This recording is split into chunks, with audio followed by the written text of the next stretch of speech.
దర్శించుమయ్యా. మన ప్రభువైన రక్షకుడైన యేసుక్రీస్తు పరిశుద్ధ నామములో మీ అందరికీ శుభములు తెలియచేయుచున్నాం. మీరందరూ క్షేమంగా ఉన్నారని ఆశిస్తూ ఉన్నాను. ఈరోజు బలపరిచే వాక్యము ఆదికాండము 39వ అధ్యాయం 23వ వచనము. యెహోవా అతనికి తోడై ఉండెను కనుక ఆ చెరసాల అధిపతి అతని చేతికి అప్పగింపబడిన దేని గూర్చియు విచారణ చేయక ఉండెను. అతడు చేయనది యావత్తు యెహోవా సఫలమగునట్లు చేసెను. యోసేపు యొక్క జీవితము ఎంతో అద్భుతమైనది. ప్రారంభ దినాల్లో తండ్రి దగ్గర ఎంతో సంతోషంతో చక్కగా అతని జీవితం కొనసాగింది. అతని తల్లిదండ్రులు ఐశ్వర్యవంతులు, అతన్ని అధికంగా ప్రేమించారు. తండ్రి అతన్ని అధికంగా ప్రేమించాడు. తండ్రి తన కుమారుని పట్ల ఎంతో శ్రద్ధ చూపించినట్లుగా దేవుని యొక్క వాక్యము ఎంతో స్పష్టంగా తెలియజేస్తున్నది. వీటన్నిటికీ మించి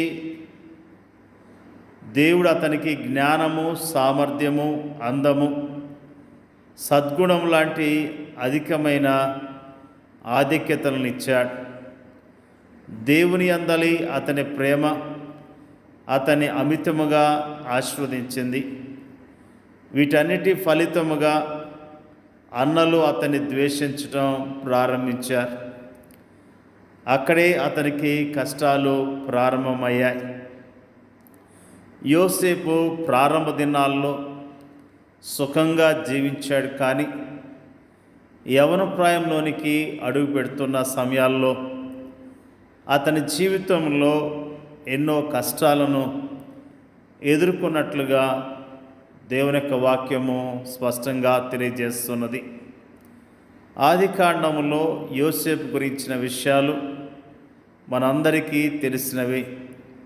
సొంత అన్నలు అతన్ని అమ్మివేశారు. అతన్ని బాగా మాటలతో బాధ పెట్టారు. అతని గురించి మరి చాలా చెడుగా చెప్పుకున్నారు.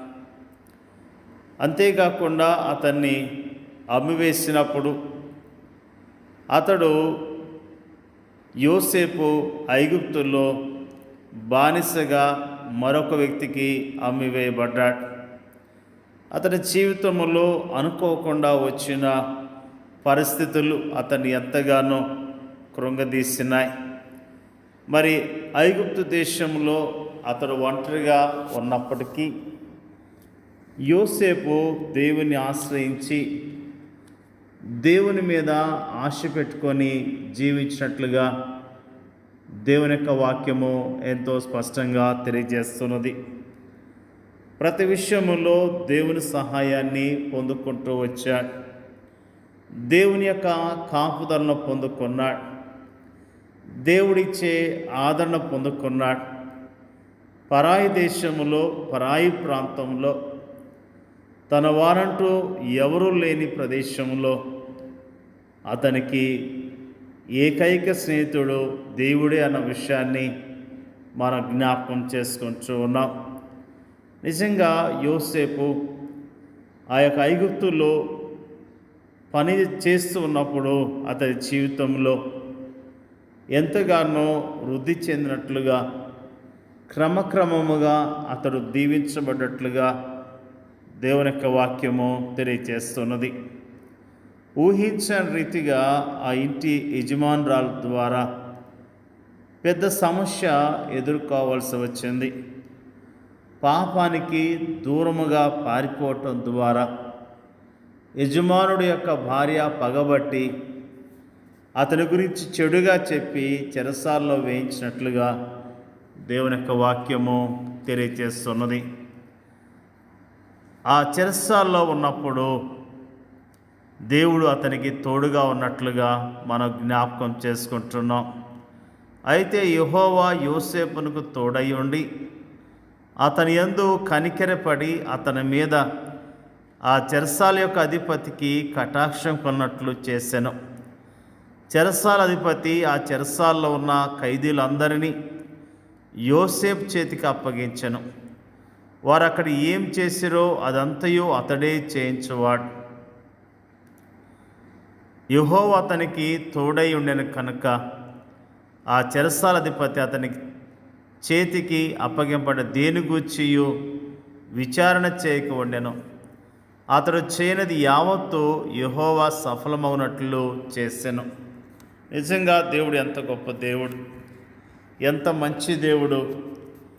వాస్తవానికి నీ కష్టాలు, ఇంతటి శ్రమానుభవాలు అనుభవించేందుకు యోసేపు ఏ పాపం చేయలేదు, ఏ చిన్న తప్పు కూడా చేయలేదు.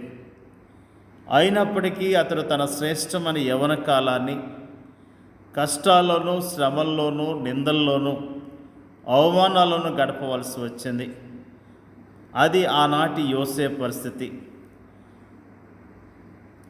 ఆనాటి సామాజిక పరిస్థితికి అతని జీవితం అద్దం పడుతుంది. పరిస్థితులు ఈనాడు ఏం మారాయని, ఈనాటి సామాజిక పరిస్థితి ఏం మెరుగైందని, ఆనాటి మానసిక, కుటుంబ, సాంఘిక, సామాజిక పరిస్థితులే ఈనాడు కూడా ఉన్నాయి. ఈనాడు మనము కూడా అలాంటి పరిస్థితుల్ని ఎదుర్కొంటూ ఉన్నాం. యెహోవా అతనికి తోడై ఉండెను అనే మాటను గమనించాలి.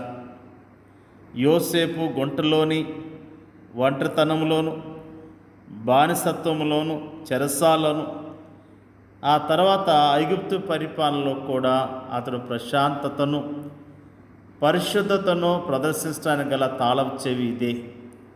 ఈనాడు శ్రమలను, కష్టాలు మనము ఎలా ఎదుర్కొనగలము? దేవుని వైపు చూడటం ద్వారానే. ప్రార్థన, వాక్యము, నిజమైన విశ్వాసుల సహవాసం ద్వారానే. ప్రార్థన మనకు దైవిక నడిపింపును, శక్తినిస్తుంది. దేవుని వాక్యం మనకు దైవిక జ్ఞానంనిస్తుంది. అభ్యాసం చేత మేలు కీడులను వివేచించుటకు సాధకం చేయబడిన జ్ఞానేంద్రియములు కలిగిన అనుభవజ్ఞులైన విశ్వాసుల సహవాసము మనకు సరియైన సలహాలను ఇస్తుంది. ప్రేమైన దేవుని బిడ్డలారా, యోసేపు జీవితం ద్వారా దేవుడు మనకు అనేకమైన పాఠాలను నేర్పిస్తూ ఉన్నాడు. నిజముగా యోసేపు ఓర్పు కలిగి ఉన్నాడు, ఓర్చుకున్నాడు, ప్రభు కొరకు నిలబడ్డాడు, సాక్ష్యాన్ని నిలుపుకున్నాడు. అతడు ఎంతగానో దీవించబడ్డాడు. ఈ దినాల్లో కూడా మనం ఇలాంటి పరిస్థితులు గుండా వెళ్తున్నప్పుడు మన సాక్ష్యాన్ని కాపాడుకుందాం, మన విశ్వాసాన్ని కాపాడుకుందాం. దేవుడు మనకిచ్చిన పని విషయంలో నమ్మకత్వాన్ని కలిగి ఉందాం. మరి నిజముగా యోసేపు దేవునికి విధేయత చూపించడం ద్వారా ఎంతగానో దీవించబడ్డాడు. దేవుని మాట వినటం ద్వారా దీవించబడ్డాడు. నిజంగా మనం కూడా దేవుని మీద ఆధారపడదాం. దేవుడిచ్చే ఆశీర్వాదాలు పొందుకొని ఆయన కొరకు జీవిద్దాం. దేవుడికి వాక్యాన్ని దీవించునుగాక. పరిశుద్ధుడైన తండ్రి, నీకు స్తోత్రాలు. యోసేపు యొక్క జీవితాన్ని మాకు తేటగా తెలియజేసినందుకు నీకు స్తోత్రాలు. యోసేపు ప్రభువా, నీకు భయపడి నీ కొరకు జీవించాడు, మంచి సాక్ష్యాన్ని పొందుకున్నాడు. అందును బట్టి స్తోత్రాలు తెలియజేస్తూ ఉన్నాం. అన్నదమ్ములు ఎంతగానో క్రూరముగా ప్రవర్తించారు, బానిసగా అమ్మివేశారు.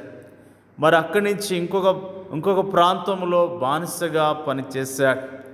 మరి అంతేకాకుండా శోధన వచ్చినప్పుడు, సత్యానికి నిలబడ్డప్పుడు అతడు చెరసాల్లో వేయబడ్డాడు. ప్రభువా, నీ కొరకు నమ్మకత్వాన్ని కలిగిన యోసేపు జీవితాన్ని జ్ఞాపకం చేస్తున్నందుకు నీకు స్తోత్రాలు. మేము నీ ప్రజలముగా నమ్మకత్వం కలిగి యోగ్యముగా నీ కొరకు జీవించడానికి మీరే సహాయం చేయండి అయ్యా. స్తోత్రాలు అయ్యా. శ్రమల్లో ఉన్నవారిని జ్ఞాపకం చేసుకోండి, నిందలు అవమానాల్లో ఉన్నవారిని జ్ఞాపకం చేసుకొని మీరు ఆదరించండి అయ్యా. ప్రార్థన చేయించున్నాం. ఎలాంటి శ్రమలు, కష్టాలు వచ్చినా ప్రభు మాకు తోడై ఉన్నాడనే ధైర్యం కలిగి విశ్వాసంతో జీవించడానికి నీ కృపను మెండుగా దయచేయమని యేసుక్రీస్తు నామంలో అడుగుచున్నాం తండ్రి. ఆమేన్.